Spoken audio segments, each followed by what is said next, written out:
Okay, so in Genshin Impact, Aloy still doesn't have Constellations. This ultimately makes her, functionally weaker than every other character in the game. Constellations continue to be a major part of how a player improves a character's performance alongside things like weapons and artifacts.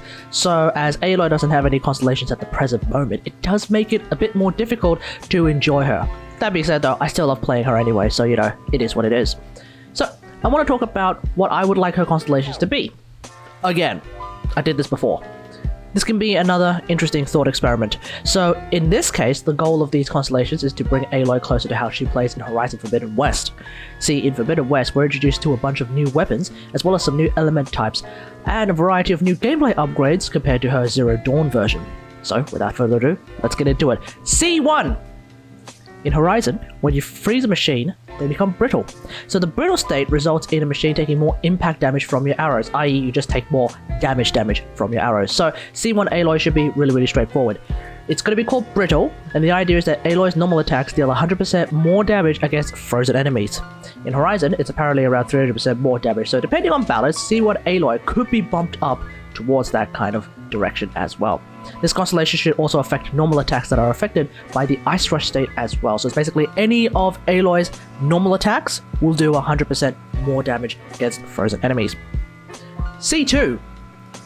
One of the new elements introduced in Horizon Forbidden West is Acid. See, when an enemy is affected by acid, their armor begins to fall off. You can see where I'm going with this, right? C2 Aloy can be another very straightforward constellation. We're going to call it Corrosive Blast Sling. Enemies hit by Aloy's bombs or bomblets will have their defense reduced by 15% for 15 seconds. Incidentally, it kinda can simulate that right now in the Spiral Abyss. So it's essentially like Klee's C2. Get that boom boom bakuda.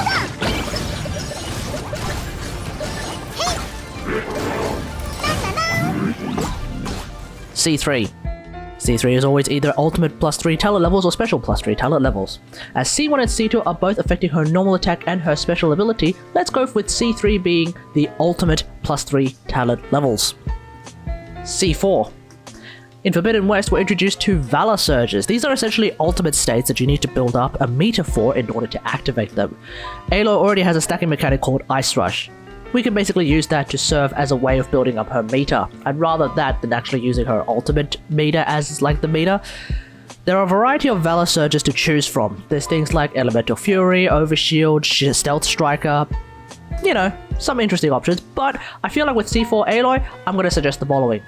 The constellation is still going to be called Valor Surge, and the idea is that Aloy gains the critical boost Valor Surge during Ice Rush. This increases her crit rate by 15% and her critical damage by 50%. 50%. Adjusted for balance.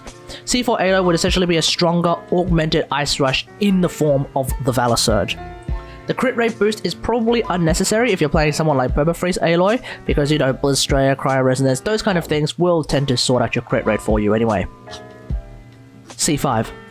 Obviously, since C3 is ultimate +3 talent levels, C5 is going to be special +3 talent levels. C6. I have a handful of options for Aloy's C6 again. As I mentioned in the original Aloy Constellations video, Aloy has access to arrows that can cause enemies to attack each other.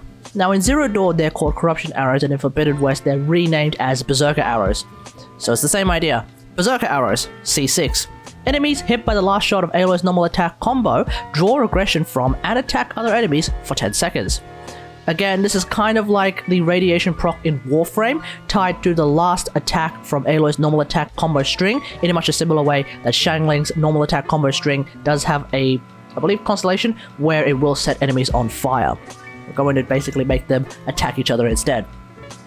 Alternatively, we can just go whole ham on further augmenting the power of Ice Rush. In Forbidden West, we're introduced to a brand new weapon type called the Bolt Blaster. It's effectively a rapid-fire heavy crossbow. So I can see it this way. C6 Aloy. Ice Storm Bolt Blaster. Ice Rush duration increased by 50%. When Aloy is in her Ice Rush state, her normal attack speed is increased by 100%. In my opinion, one of the most fun ways to play Aloy is to pair her with C2 Jean so that she gets an attack speed increase. C6 would essentially be that.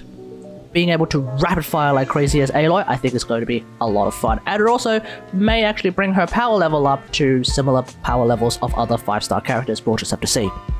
But that's pretty much it. Let me know what all of this in the comments below. What do you think Aloy's constellations should be? Should they be closer to what Aloy has available in Forbidden West, or should they just be purely balanced space shenanigans? Let me know in the comments. Otherwise, hope you guys enjoyed. If you like this video, hit that like button, subscribe for more Genshin Impact action, or Horizon Forbidden West action, or hell, even Warframe action. And until next time, I'll see you guys later. Thanks for watching.